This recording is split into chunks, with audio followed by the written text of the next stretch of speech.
আমাদের মা বোনেরা আসলে ভালো, কিন্তু এদের পিছনে লোক লেগে লেগে এদের এই সর্বনাশ করছে। কথা বলেন ঠিক কিনা? এদের বলছে এই তোদের স্বাধীনতা খর্ব করেছে ইসলাম। নাউজুবিল্লাহ বলেন। ইসলাম কি নারীর স্বাধীনতা খর্ব করেছে, নাকি নারীর স্বাধীনতা সঠিকভাবে বুঝিয়ে দিয়েছে? আমরা বিভিন্ন সময় সেই 1450 বছর আগেও এবং তার পরবর্তী সময়, এখান থেকে আরও 100 বছর যদি পিছনে যাই, তখন আমরা দেখতাম বিভিন্ন ধর্মে নারীদের পরে যে নির্যাতন, নিপীড়ন, আর এটার নিষ্পত্তি করেছে একমাত্র ইসলাম। সুবহানাল্লাহ বিহামদি। এখান থেকে 100 বছর আগেও বাইবেলে 1848 সনে তারা মনে করত যে নারী এটা কোনো মানুষের মধ্যে পড়ে কিনা, বা এদের কোনো জীবন আছে কিনা তাদের সন্দেহ হতো। এটা কোনো জীব মনে করতো না। তাই 1848 সনে ওরা the marriage woman property act নামে একটা আইন পাশ করে, যে না ওদের জীবন আছে বোধহয়, তাহলে ওদের সম্পত্তিতে কিছু অংশ দেয়া যেতে পারে বা কিছু ভাগ দেয়া যেতে পারে। কত সনে? 1848 সনে। এই হচ্ছে চিন্তা ভাবনা তাদের। আপনারা শুনে থাকবেন বিভিন্ন গ্রন্থে সতীদাহ প্রথা ছিল, জানেন না? একজন হিন্দু নারী কোনো কারণে তার স্বামী যদি মারা যেত, তাইলে এই নারীর কি অপরাধ? স্বামী মারা গেছে, সেই জন্য দায় কি সেই মেয়ে?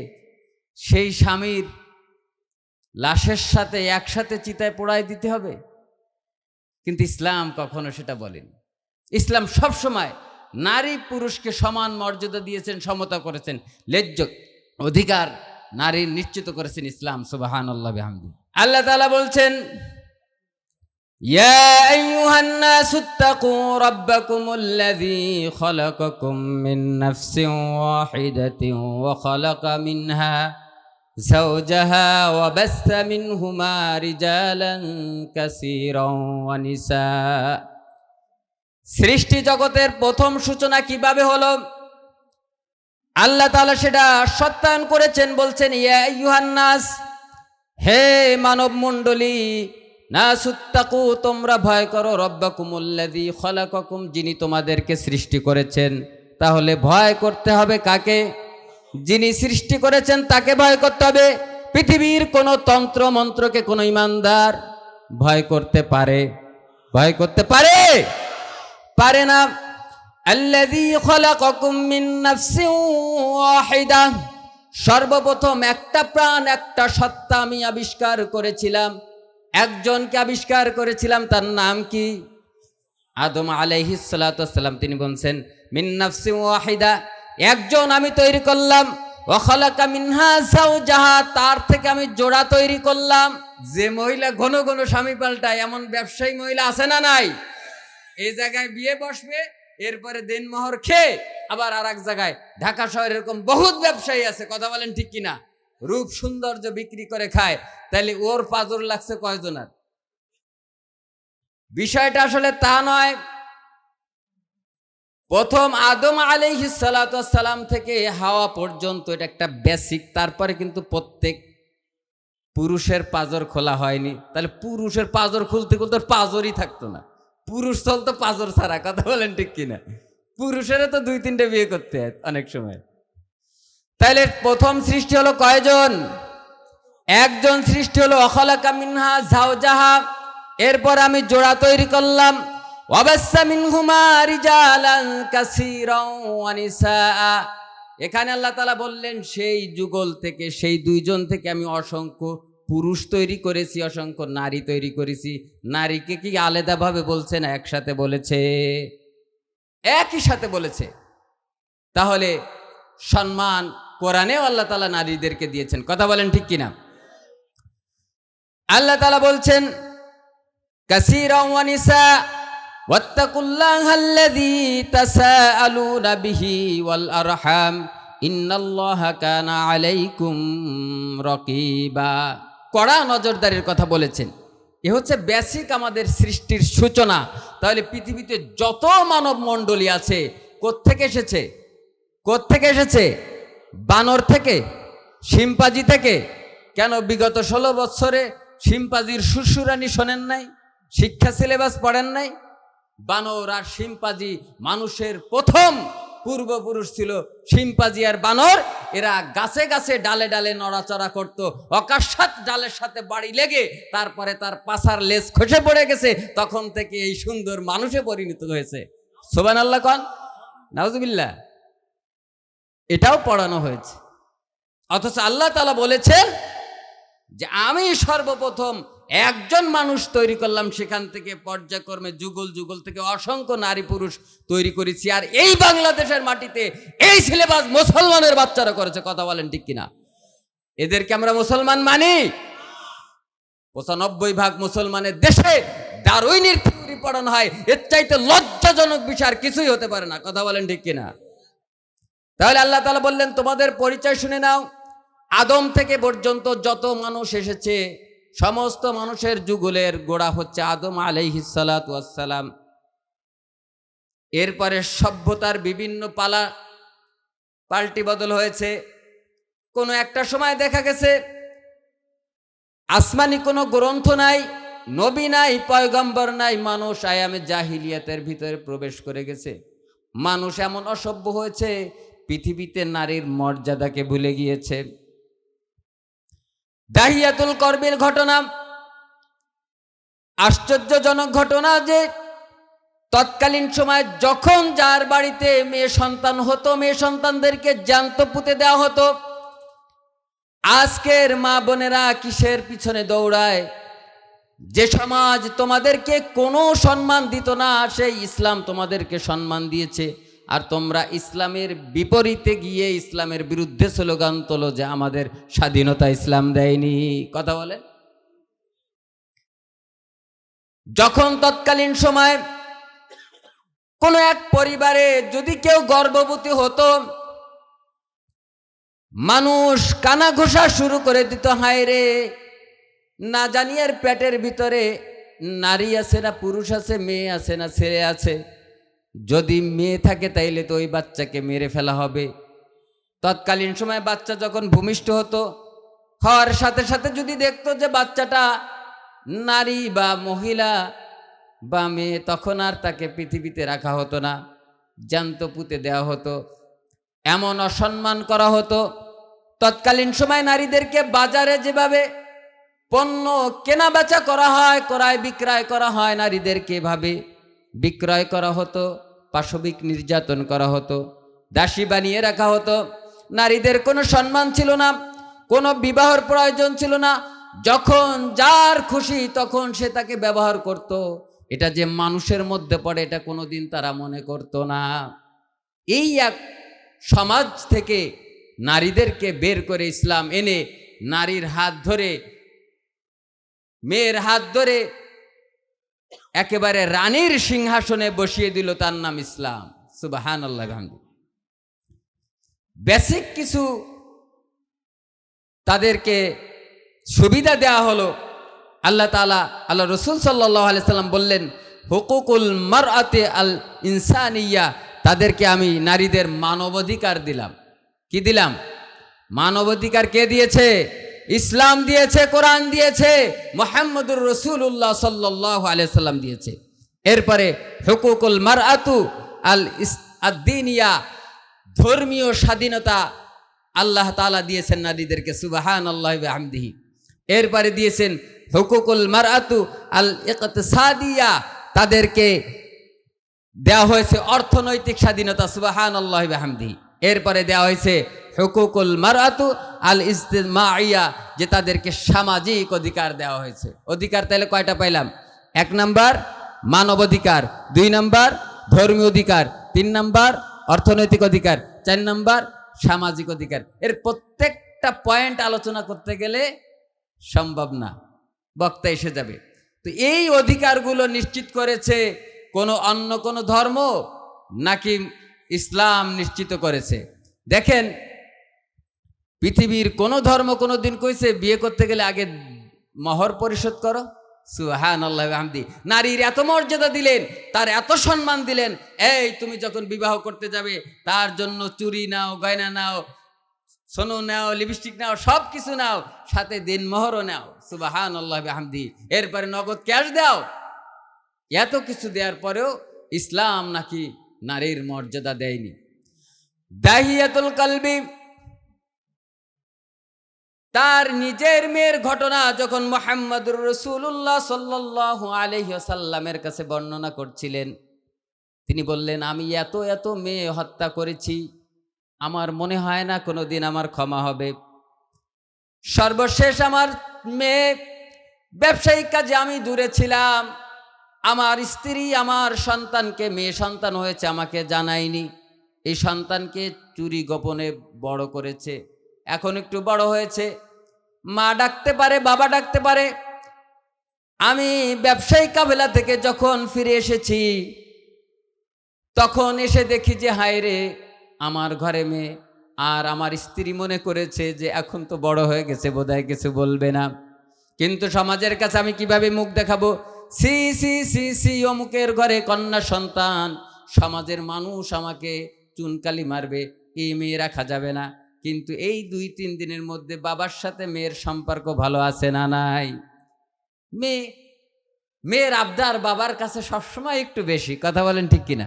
আমার মেয়ে ছোট, 2 বছর বয়স, আমার ছেলের ওই এই যে রং পেন্সিল আছে না, ওই ভাঙছে, তাহলে ভাঙাটা একটা অপরাধ।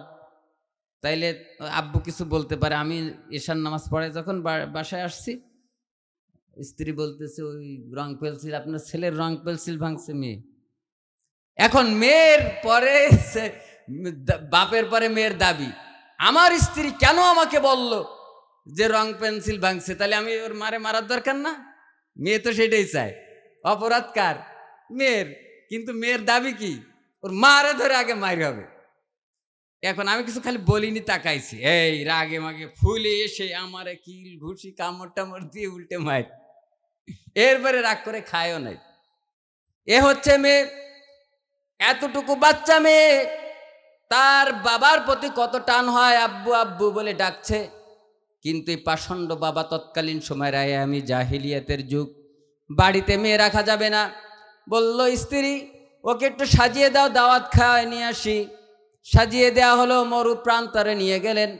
সেখানে মেয়েকে সাথে নিয়েই ওখানে গর্ত খনন করা শুরু করলেন। আব্বু আব্বু কি করছো? তুমি তো ঘেমে যাচ্ছ। নিজের জামা দিয়ে আব্বুর ঘামগুলো মুছে দিচ্ছিল। এরপরে গর্ত যখন বড় হয়েছে, বলছে, আব্বু এত বড় গর্ত কেন খুঁজেছ? একটু পরে দেখতে পাবে। এরপরে যখন বড় গর্ত হয়ে গেছে, ধাক্কা দিয়ে মেয়েকে ওর ভিতরে ফেলে দিয়েছে। পাষণ্ড পিতা পাথর মেরে মেরে নিজের মেয়েকে যখন মারতেছিল, চিৎকার করে মেয়ে বলছিল, আব্বুরে আমাকে মারতে হবে না, বাপ বলে আমি তোমাকে কখনো বাপের পরিচয় দিব না, আমাকে ছেড়ে দাও, আমি কোনোদিন তোমাকে বাপ বলে ডাকবো না, আমাকে আজকের মতো ছেড়ে দাও। কিন্তু পাষণ্ড বাবা তাকে ছাড়ে নাই, ওখানে পাথর মেরে মেরে নিজের কন্যা সন্তানকে মাটির সাথে মিশিয়ে দিয়েছে। নাউজুবিল্লাহ, বাড়ি যায় বলেন। এই যুগ, এই জামানা, এই সময় হচ্ছে নারীদের কোনো মূল্য ছিল না, সেখানে আল্লাহ তাআলা এতগুলো মূল্যায়ন করলেন। আল্লাহ তাআলা বললেন, শোনো হে স্ত্রীদের যত নারী আছে, এ ছোট মেয়ের ভরণ পোষণ তার বাপ দেয়, এরপরে বড় হলে তার স্বামী। অথচ প্রত্যেক নারীর কিন্তু আলাদা সম্পদ আছে। কোনো নারী যদি নিজস্ব সম্পদ থাকে, এই সম্পদ স্বামীর পিছনে ব্যয় করতে হবে এমন কোনো আইন নেই। কিন্তু স্বামী তার স্ত্রীর পিছনে সমস্ত টাকা পয়সা খরচ করবে, সেটাতে বাধ্য। কিন্তু স্ত্রীর সম্পদ থেকে স্বামীর জন্য, সন্তানের জন্য খরচ করতে হবে, এটা তিনি বাধ্য করেননি। সুবহানাল্লাহ, বাধ্য করেননি। তাহলে মর্যাদা ইসলাম দিয়েছে না অন্য কেউ দিয়েছে? ইসলাম দিয়েছে। দেখুন, যখন আল্লাহ তাআলা কোরআনে হাকিম আয়াতে কারিমা নাজিল করলেন, আল্লাহ তাআলা বললেন, শোনো, আমি যখন হাওয়াকে তৈরি করলাম, প্রথম যখন আদম আলাইহিস সালাতু ওয়াস সালাম ছিলেন একা, জান্নাতের মধ্যে ভালো লাগে, একটা ডার্লিং হলে সুবিধা। পার্কে দেখছেন রানা রিসোর্স, জোড়ায় জোড়ায়।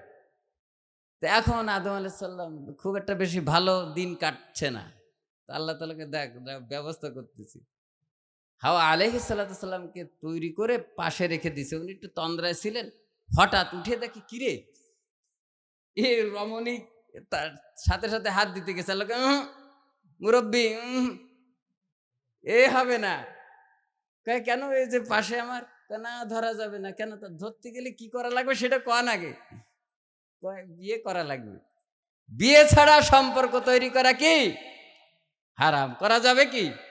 তো ওই যে যাচ্ছে যে বলল বিবাহ দিতে হবে, বিবাহ করতে হবে।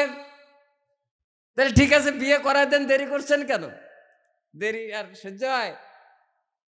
বিবাহ করতে গেলে আগে দেনমোহর পরিশোধ করতে হবে। দেখেন শুরুর দিন থেকে নারীর মর্যাদা কে দিয়েছেন। আগে মোহর দাও। সে ঘটনা আপনারা জানেন যে দুরূদ পড়ে যাক দেনমোহর কোনো কায়দায় দিয়েটি এরপরে তাদেরকে আল্লাহ তাআলা বললেন ওয়াকুলনা ইয়া আদামু উসকুন আনতা ওয়া যাওজুকাল জান্নাতা। বিবাহ সম্পন্ন হয়ে গেল, এইবার যাও নিয়ে কন্যা নিয়ে তোমার বাড়িতে চলে যাও। বাড়ি কোথায়? আমাদের পিতা কোথায় বাড়ি? আমাদেরও বাড়ি কোথায়? তা যারা এখানে আল্লাহ তাআলা বলতেছে বউ নিয়ে কোথায় যাবা? তোমার বাড়ি যাও। কিছু লোক আছে না বউ নিয়ে ঘর জামাই থাকে। আল্লাহ কইছে কোথায় যেতে, তা ও ঘর জামাই থাকে কেন? ওই যশোরের ওই দিকে কোথায় বলে ঘর জামাই পাড়া আছে একটা, সব গড়ে ঘর জামাই। তাহলে একজন পুরুষের ব্যক্তিত্ব কি থাকলো? কথা বলেন ঠিক কিনা? ওয়াকুলনা ইয়া আদামু উসকুন আনতা ওয়া যাওজুকাল জান্নাতা ওয়া কুলা মিনহা রাগাদান হাইসু শি'তুমা ওয়া লা তাকরাবা হাযিহিশ শাজারাতা ফাতাকুনা মিনাজ জালিমিন। এরপরে তুমি বাড়িতে যাও। ওয়াকুলা শব্দ দ্বারা আল্লাহ তাআলা বললেন ওয়াকুলা মিনহা রাগাদান। আনতা এখানে ব্যবহার করলেন না, ডাইরেক্ট ওয়াকুলা কেন বললেন? তিনি বললেন তুমি যে মানের খাবার খাবে তাকেও সেই মানের খাবার দিবে, তুমি যে মানের পোশাক পরবে তাকেও সেই মানের পোশাক পরবে। ও তুমি খুলনায় গেছো, আব্বাসের চুইঝালওয়ালা গবাদি পশুর গরু ঘাবাই আইসো, বাড়ি আসার সময় মোটে কটা বাদাম নিয়ে এসো, তাও বালিতে ভরা। আছে না নাই? ও যায় বাড় হয়েছে কোথায়? আব্বাসের কি হোটেল কয় না কেন, আরাফাতের হোটেল। একেবারে খাঁটি চুইঝাল, খুব একেবারে প্যাট টয়টম্বুর করে এসে বাড়ি যাওয়ার সময় কয়টা ওই বাড়ি আনছেন কিছু, এই যে একজন পাওয়া গেছে। কিন্তু আমি যে মানের খাবার খাবো তাকেও সেই মানের হুকুম দিয়েছেন কে? তাহলে নারীদের ইজ্জত কে দিয়েছেন? অন্য কোন ধর্ম দিতে পেরেছে? আল্লাহ তাআলা বলছেন ওয়াকুলা মিনহা রাগাদান হাইসু শি'তুমা, এবং মিনহা রাগাদান হাইসু শি'তুমা, তুমি তাকে নিয়ে একটু ঘুরতে যাবে, বেড়াতে যাবে। রানা রিসোর্টে বেড়াতে যাবে, ঘুরতে যাবে। তবে হ্যাঁ, ঘুরতে যাবে রানা রিসোর্টে নয়। ওয়ালা তাকরাবা হাযিহি শাজারাতা, বেড়াতে গিয়ে ওই শাজারা, এখানে গন্ধব গাছ বা ওই শাজারা বলতে ওদের জন্য ওই গাছ, আমাদের জন্য নিষিদ্ধ জায়গা। কথা বলেন ঠিক কিনা? যে জায়গা হারাম জায়গা, যে জায়গায় তোমার যাওয়া ঠিক হবে না, যে জায়গায় তোমার পর্দা নষ্ট হয়, এমন জায়গায় তুমি যেতে পারবা না। সেই জন্য হাযিহি শাজারাতা ব্যবহার করলেন। হাযিহি শাজারাতা ফাতাকুনা মিনাজ জালিমিন, এই হারাম জায়গাগুলোতে তুমি যদি যাও তাহলে তোমরা ক্ষতিগ্রস্তর মধ্যে পড়ে যাবে। আমাদের এই যুগল কাপলগুলো হারাম জায়গায় যায় কি যায় না? এই জন্য আল্লাহ তাআলা বললেন তৎকালীন সময় যখন নারীরা কালিমা পড়ার জন্য আসতেন, আল্লাহ তাআলা বলে দিলেন শোনো হে নবী, হে পয়গম্বর, যদি তোমার কাছে কেউ আসে তাহলে অবশ্যই তুমি তাদের থেকে 6 বিষয় তুমি তাদের থেকে অঙ্গীকার নিবে। কয় বিষয়? 6 বিষয় অঙ্গীকার নিবে। আল্লাহ তাআলা বলছেন ইয়া আইয়ুহান নাবিয়্যু, হে নবী, ইযা জাকাল মুমিনাত, যদি কোনো নারী তোমার কাছে আসে, ইবায়ানাকা, তাদের কাছ থেকে তুমি বায়াত নাও, অঙ্গীকার নাও, তাদের কাছ থেকে তুমি শপথ নাও। আলা আইয়ুশরিকনা বিল্লাহ, তারা যেন আল্লাহর সাথে শিরিক না করে। কই আল্লাহ তো পারে, তবে কোসন্দ ফকির একেবারে কম পারে না। বাচ্চা কাচ্চা হয় না, যাই কালো মুরগি একটা নিয়ে যায়, আছে না নাই? আছে না নাই? এই কাজগুলো নারীরাই বেশিরভাগ করে। এজন্য নারীদের কাছ থেকে অঙ্গীকার নিতে বলেছে। তুমি কোসন্দ ফকিরের পরে বিশ্বাস করবা না, আল্লাহর পরে। কথা বলেন। আল্লাহ তাআলা বললেন আলা আইয়ুশরিকনা বিল্লাহ, এরপরে বললেন ওয়ালা ইয়াসরিকনা, চুরি যেন না করে। স্বামীর পকেটের টাকা চুরি করার অভ্যাস আছে বলে কোরআন প্রমাণ করে, কথা বলেন ঠিক কিনা? নাহলে চুরির কথা কোরআনে বললো কেন? তার মানে বোঝা গেল স্বামী যখন এসে পকেট মানে জামাটা রাখে, ওখান থেকে পকেট কিছু মারিং হয়। কথা বলেন এরকম দুই একটা চোর ঘরে আছে তো? আল্লাহ তাআলা বলছেন ওয়ালা ইয়াসরিকনা, চুরি যেন তারা না করে। কোনো মুমিন নারী পুরুষ যেই চুরি করবে, ওয়াসসারিকু ওয়াসসারিকাতু ফাকতাউ আইদিয়াহুমা, তাদের হাতের এখান থেকে কেটে ফেলে দিতে হবে। তবে এই কচু চুরি করে ফাঁসি না, চুরির সেই মানও বড় লাগবে। কথা বলেন ঠিক কিনা? স্বামীর পকেটের থেকে যদি ভালো কোনো কাজে নিয়ে থাকে, ওটা চুরির আওতায় পড়বে না। যেমন স্বামী খালি সিগারেট খেয়ে নষ্ট করে, তো ও স্বামীর পকেটে রেখে রেখে জমায়, বড় একটা মোটা অঙ্কের টাকা জমায় আবার পারিবারিক কাজেই খরচ করেছে, সেটা তো ভালো, এটা ধরার মধ্যে পড়বে না। ভেঙে দিলাম, নাইলে তো যাই কবে না তুই চোর, আজকেই বাড়ি শুরু হয়ে যাবে। এরপরে চুরি করা যাবে না। ওয়ালা ইয়াজনিনা, জেনা করা যাবে না। নারীদের চোখের জেনা, হাতের জেনা, পায়ের জেনা, কথার জেনা মোটে একেবারে মাথা থেকে পা পর্যন্ত খালি জেনা আর জেনা। ঘরের ভিতরে স্বামী কথা কইতে, স্বামীর কথা মোটে ভালো লাগে না, স্যান করে রাখো রাখো, সারাদিন কাজের থেকে আসার পরে বাদ দাও, নিয়ে খাও, আছে না নাই? কিন্তু যদি একটা অটো ড্রাইভার হয়, ভাইয়া আছে না নাই? মনোভূত পড়িছে, মানে পয়েন্টে পড়িছে। তাইলে কি হয়েছে? নারীদের টপ টু বাটন আল্লাহ তাআলা তাদেরকে এমন ভাবে তৈরি করেছেন, যুয়্যিনা লিন-নাসি হুব্বুশ শাহওয়া, তাদেরকে আকর্ষিত করেছেন। পুরুষরা তারা দেখলেই আকর্ষিত হবে, এই জন্য তার টপ টু বাটন পর্দার মধ্যে থাকা লাগবে। তাদের কণ্ঠটাও আল্লাহ তাআলা পর্দা করে দিয়েছেন। কথা বুঝতে পেরেছেন? ওয়ালা ইয়াজনিনা ওয়ালা ইয়াকতুলনা, আমরা অঙ্গীকার নেব কয়টা? 6টা। কয়টা গেল? দর্শক গণে নেই, গেল কয়টা? 1 নাম্বার গেল হচ্ছে শিরক করা যাবে না।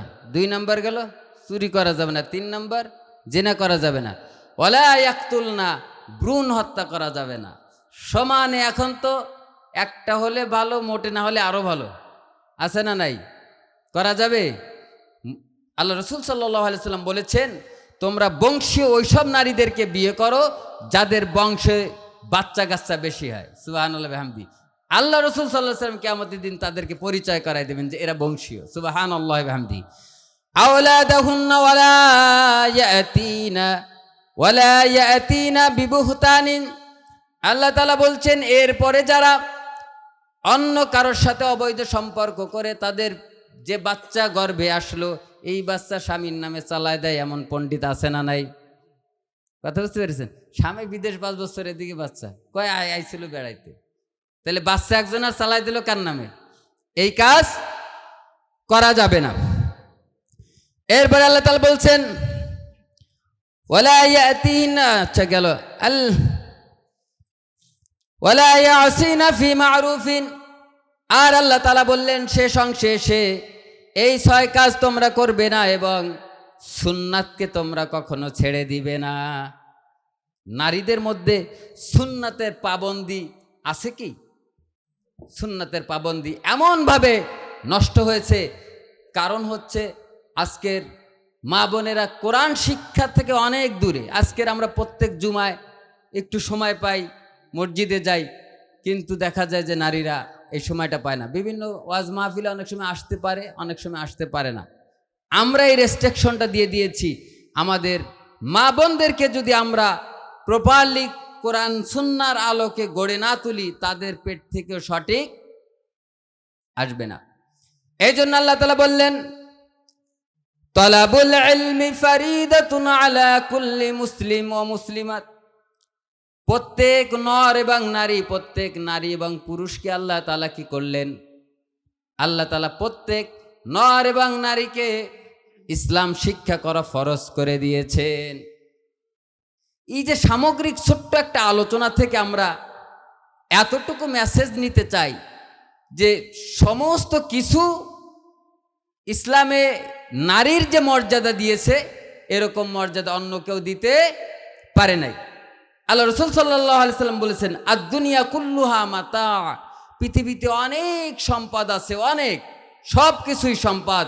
ওয়া খায়রুল মাতা'id দুনিয়া আল মারআতুস সালিহা, এই সমস্ত সম্পদের মধ্যে সবথেকে দামি সম্পদ হচ্ছে নেককার স্ত্রী। সুবহানাল্লাহ বিহামদি।